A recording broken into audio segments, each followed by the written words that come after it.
So folks, here we are in beautiful Nambour in southeast Queensland. Queensland, look, what can you say about this place? It is just extraordinary. If you live somewhere other than southeast Queensland, this is the place you need to be. We're 2 weeks away from winter and we're standing here in t-shirts and it's just stunning. We're at the Nambour Showgrounds and today I'm with Lorenz. Lorenz is heavily involved in the Mercedes Club across Australia, I believe. Queensland Club, but we're hosting, yes. So they've had people come from far and wide, from as far away as Western Australia, brought their Mercedes here, South Australia, and even a few people from New Zealand as well, from across the ditch. So, Lorenz, welcome to Australian Car Collector. This is an incredible display that you guys have turned on here today. Tell me about the club itself, eh? Well, the club's just gone 50 years. Actually, all the Mercedes-Benz clubs around Australia are over 50. In fact, WA 65, one of the oldest clubs, oldest Mercedes-Benz clubs in the world. But yes, the club has about 700 members, and we do about 40-45 events a year. Yeah. And once every 2 years, we have this event called the National Rally. Okay. And the states take it in turn to do the rally. So this time it's Queensland's turn. So it comes around once every 10 years. Yep. The last one was in Brisbane, and the one before that was on the Gold Coast. So we're really great and really happy to be on the Sunshine Coast, and thank goodness the weather's turned out. Look at it, it's magnificent. And how many members are here? We have 180 people on the rally, which is just phenomenal. In fact, we had to change our venues because we couldn't accommodate that. Is that right? Yes. Wow. But it's really delightful to have them all, especially the New Zealanders, the WA. We actually have one person from Tasmania as well. He put his car on the ferry and brought it over and then drove it up here. Wow. It's around here somewhere. 30-40 cars from Victoria, 20 from New South Wales, 7 or 8 from South Australia. So they're a contingent from all over the place. That's brilliant. Fantastic. And what would be the oldest car? The oldest car, I think, prepared to take the drive up. Like you wouldn't find anything anyway as old as the ones in the anti-car club, but I think we don't have anything pre-war. I don't think they're all post-war. So post-war and above, and obviously they a lot of make it. Yeah, sure. So obviously a lot of modern cars here as well. No, the bulk of the cars are kind of 60s to about 2010. Okay. You know, so there are some. We have a couple of electrics as well, but but most people tend to have at least one classic, if you know what I mean, and one modern. So Lorenz, the people that I've met in the club have just been the most lovely, friendly, open, and genuinely happy. I think that's really the word for it. They're just really, really happy to be here. They're a lovely bunch of people. It's just great. They're just fantastic, and the feedback already has been really positive. They enjoy the venue and the drive up and the camaraderie. Excellent. It's just great stuff. So tell me about your history with Mercedes-Benz, Lorenz. Well, I'm a first-generation migrant. Always dreamed of owning a Mercedes-Benz, but never thought I would. And bought this little baby first. Yeah. I've had it 20 years, and it's run 300,000 kilometers, and I wouldn't trade it for the world. Wow, that's a good nick for 300,000. Yes, I know. I'm fortunate enough to own another couple of cars. But in terms of the club, I've been with the club about 12 years. Right. On the committee for the last 6 or 7. You know, that group of the mugs that have to put together and run the place and keep everything. The 4 people that do 90% of the work. Yes, that's true. And I have a great committee, and there's about half a dozen of us that pull the rally together. Right. And I've been on the committee for 7-8 years. Love it. And that's great, mate. So when you were growing up in your hometown, as it were, what was the car scene back there, mate? We had no cars. We had buses. In fact, my family had an old Holden station wagon, a 54. Yep. Which we loved dearly, and ultimately we couldn't even afford to put the petrol in it. Because it was from a poor country, and I don't mean to sound like the violins, but it was difficult. Sure. I did have a friend who had a 190 SL, and he was they were quite well off, and that was the only car he was not allowed to drive except when he used to go for services. So whenever he had to go for a service, he would come by my place and pick us up and very proudly display. Drive around. It's one of only 4 Mercedes 190 SLs that went into Sri Lanka. Wow. And he still has it. His father's passed away and he's got the car. But that was where my love for Mercedes came. But I'm actually quite a bogan Holden man myself. I love Holden because of the fact that we had a Holden when I was growing up. Yeah, of course. There's that nostalgia out there. There is. So if somebody's sort of scratching their head and thinking, look, I'd really love to buy a Mercedes. I've always wanted to do that. If they're looking at getting into a club, what would you recommend to them, mate? Look, if I the old, if I knew now what I knew then, I would be recommending that people look for what we call young classics, the cars which are you can still buy for somewhere between 20 and 30 grand or 20 and 40 grand, which are imminently drivable, and they are the appreciating cars. So if you bought one of those when you were 25, and you not only enjoyed for 20-25 years, that car you paid 20 grand for would be worth a small fortune. Sure. So you're not going to lose money unlike buying a new car where the depreciation comes in. So my advice would be, and I've done this for my kids and for everyone else, buy something that's drivable, and the young classics actually quite they get all the amenities as well. So you're not inconvenienced. You still have the power steering and the power windows and all that sort of the conveniences that you need, and you can enjoy it on the weekends, and it's also an appreciating asset. And the parts are available. Parts are, in fact, they're quite cheap, and there's a whole subculture of people that supply parts to older and classic cars. So that's really not a problem at all. So whether you're looking at 2-door or 4-door, sports, family, roughly what decades are we talking here? Well, the young classics are now somewhere around 75 onwards. So 75 to 80, and can go all the way to 2010. I mean, and my leaning would be towards the coupes or the convertibles if you can, because they made less of them, so naturally they are becoming a bit more valuable. But some of the older 4-doors as well, just because of the fact there's not that many of them. So. Well, look, they're an outstanding mark. They're beautiful to drive. They're, for the most part, provided you look after them, they're very, very reliable. They're well built. Look, jump into a Mercedes, talk to one of the clubs. As with any classic car, the more you get to know the clubs around that mark, the better off you are in terms of knowledge base, parts availability, runs such as this, and just the whole general community itself is a wonderful thing to be part of. So I agree, Ben. I mean, I can't tell you how many calls I field from people looking for advice and parts and cars and all that. And we have a technical guru in our club as well. But not only that, the camaraderie, when they come to the events, they can talk to so many people about like-minded cars, and you're spot on, correct. So, great stuff. Well, look, thank you so much for inviting us along today. We're just loving it here, and well done on this. It's an extraordinary turnout, mate. It's a credit to you. Thanks for all the work you're doing for us. Thank you very much. Good on you. All the best. Thanks, Lou.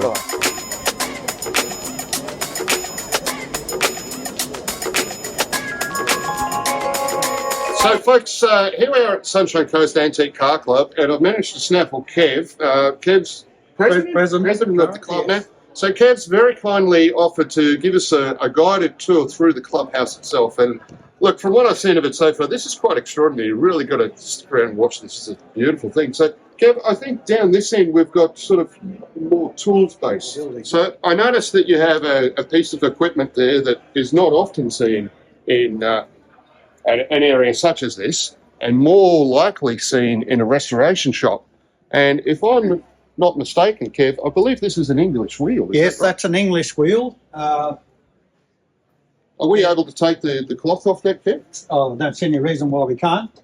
So if I'm right, Kev, this is for shaping metal. Is that right? That's right. I mean, virtually, particularly for the older cars, and well, even some of the modern ones, if you can't buy the panel, sometimes you've got no alternative but to manufacture it. Right. And if you've got the skill to do it, and a lot of us have it, that you can fit another wheel in here. And this is one that we had a skills day here a couple of weeks ago for just some of the people who are in the club who are gone through the panel beating particularly. Right. Side of, and to show us how this English wheel works. And this was started out as just a flat piece of metal. Right. And he was able to put it through there, and you can sort of generate basically whatever shape you want on it. So we could imagine this could be the start of a guard. This could be the start of a guard for an old car. Yep. Wow. Like this. And you'd know whatever shape you want on it. That's fantastic. You could just keep running it backwards and forwards through this. It's a very time-consuming job, of course, to do it. But if you've got no alternative but to manufacture it, you've got to do what you've got to do. Yeah. Mate, so look, if you're looking at gaining knowledge, if you're looking at understanding more about your vehicle, especially if you've bought an older car, parts are not necessarily easily available. then clubs like this are just so valuable in terms of you gaining that knowledge. One, to get your own car up and running and to get it into the condition that you want, but also so that you can then pass that knowledge down through the next generation coming through. Right. And they're the ones we're really looking for. Have you been taking notice of what? I have never seen anything like this. It's a little section. A twisted wire rope handle on it. It's just fantastic. Yeah, some of these old stuff would date back to the late 1800s. Probably made in a blacksmith shop. Back before the days of mass manufacturing and stuff. They did the tool, they had to manufacture it. So this could have been job specific for a particular industry. Well, in some cases it would have been, but obviously once they've got it, they could use it for other things. And, some very unique stuff. Obviously, you'd be lucky to see any events. Well, look, thank you so much for showing us around. I think it's really something you guys are obviously very, very proud of what you've got here, and rightly so. Yeah, we've been extremely lucky, and probably one of the few clubs, particularly motoring type clubs, that have a facility such as this. It's we can fit 80 odd people in here from Eel. At any given time, we have a kitchen on the end. It's not a kitchen where we can cook things, but we can repair stuff. Yes. So we're extremely grateful to the council to allow us to have this building there land. So it's absolutely amazing to have it. So, there's people working for people. That's good to see.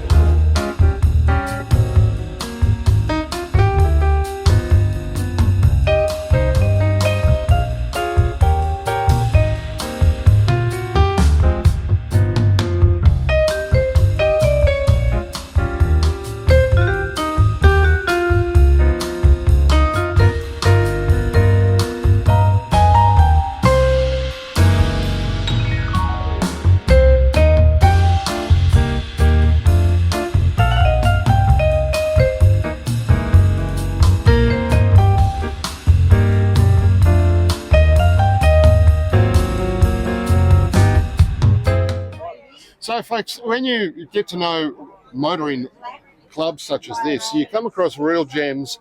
I've come across two of them here. I'm talking with Colin Bolton and her daughter Cheyenne. Cheyenne, thank you, I'll get it right. Who really have quite an amazing history with this club. So, Colin, tell me about your dad was originally involved in this, I believe? Yes, he moved our family here in 1980, right. Promptly joined the club and did lots of things, treasurer, president, secretary, editor. Done every role. All the roles, everything, and even roles that weren't roles. Right, created roles. Very, very proactive in this club. Loved it, lived and breathed it. And mum behind the scenes as well. But she wasn't as happy as Dad. Right, so he really loved it. Loved it, yes, yeah. We had a few cars. We've now only got the one, Overland, 26. We've lost Dad, unfortunately, in January 2018. Right. When we decided to carry on the name, keep it going. And we've joined in his honour. I'm the editor of the Auto Antics, and Shannon is the minutes secretary. So, how on earth did you get that gig, mate?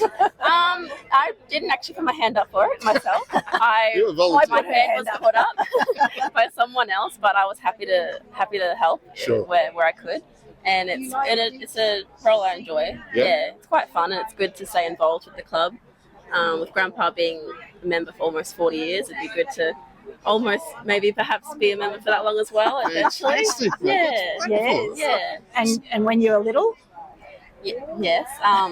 Yes, well, from a young age I've always helped out with Grandpa in his various administrative roles, and even making name badges and such, just little things around that I just tag along. So I've always known a lot of the members, and it's good to stay in contact with them since Grandpa's passed. Yeah.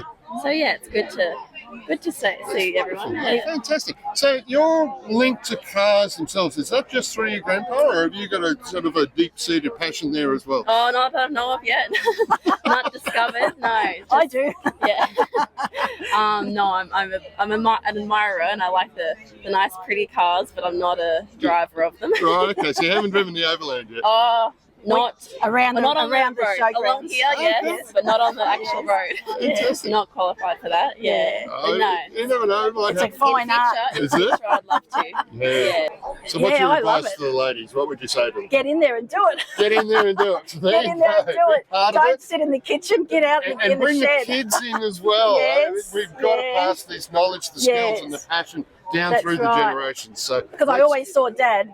I was down. I wasn't in the kitchen with Mum. I was in the garage with Dad, in Yeah. the shed with Dad, watching what Dad. That was way more interesting. Great stuff. Yeah, I wanted to do all of that. All of that. Loved it all the time. I could never hold that torch properly for him, though. It's always in the Never. right spot. Never. Well, look, you've been in the right spot for us today. Thank you so Yeah. much for Well, coming thank you. along. Thank And thanks you. for talking to us today. Thank you very much. Thank you. It's a pleasure.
Folks, every so often you come across someone who has a passion for automotive and a passion for art, and they combine the two together, and in my opinion, that's just genius. I'd love to introduce you to David Hughes. Hi there. And the artwork you see behind us here is all his. We wandered along here at the Eumundi Markets, spotted it and thought, we've got to have a chat with this guy.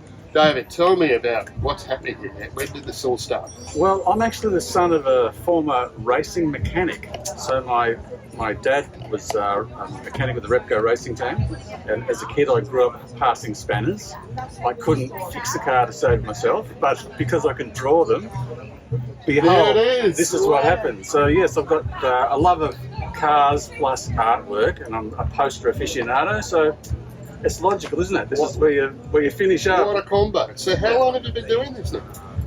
About 40 years, to be honest. I started out as a graphic designer, started out in the fashion industry.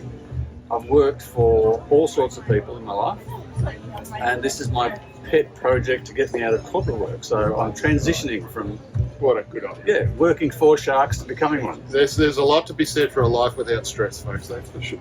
Yeah, well, and without sleep too. Yeah, So true enough. I'm transitioning from one to the other. So yeah, I'm having a lot of fun, and I'm on this mission to do 1,000 images before I fall off my perch. Wow, what a legacy. Only 980 to go. Fantastic. So how long have you been involved in the markets here at Eumundi? Since October. Okay. So the work that you're looking at here is 6 months work. Right. So in between this and full-time other stuff, and it's going along really well. So for those people who are not fortunate enough to actually get to Eumundi to purchase your work in person, as it were, how can they find out about it? davidhughes.com.au. There you go, that's an Can't easy forget one. that. Remember the comedian, only I'm not him. You'll see it on the screen, on the show. Mate, it's a wonderful thing. I think your talent is just out there. And, Thank you. Mate, marvellous stuff. Thank Good on so you. much. Cheers. Thank you. Okay.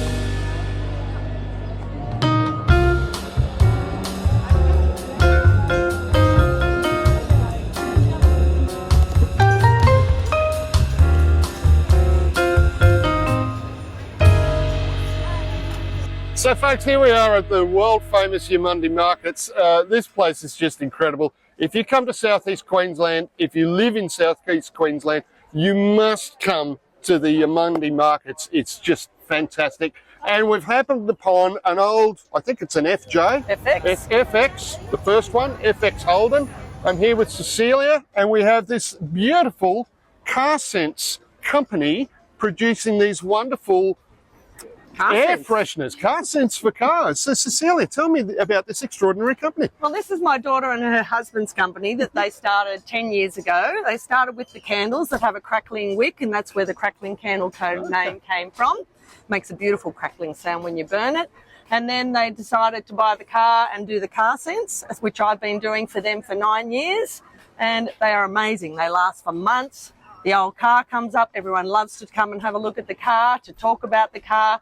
And the Car Sense, they just sell themselves because they last for so long and they're so natural and beautiful. That's just fantastic. And I mean, the array of aromas that you've got on display here, this is all made at home, I believe. All made at home, yep.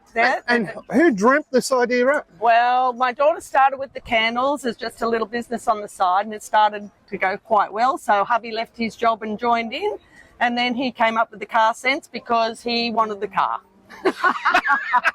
Basically, that's how it worked, but it all worked out really well. So 9 years now I've been doing this, and I drive this beautiful old car up here every Saturday for the last 9 years. That is fantastic. Yeah. That's just beautiful. So if people can't get to the markets, how can they get the Car Sense at home? Our website's on the bottom of all of our product, cracklingcandleco.com. And yeah, they can order online as well. Look, I highly recommend it. We're going to take a couple home for ourselves as well. Thank you so much, and well done, and well done to your daughter as well. Thank you.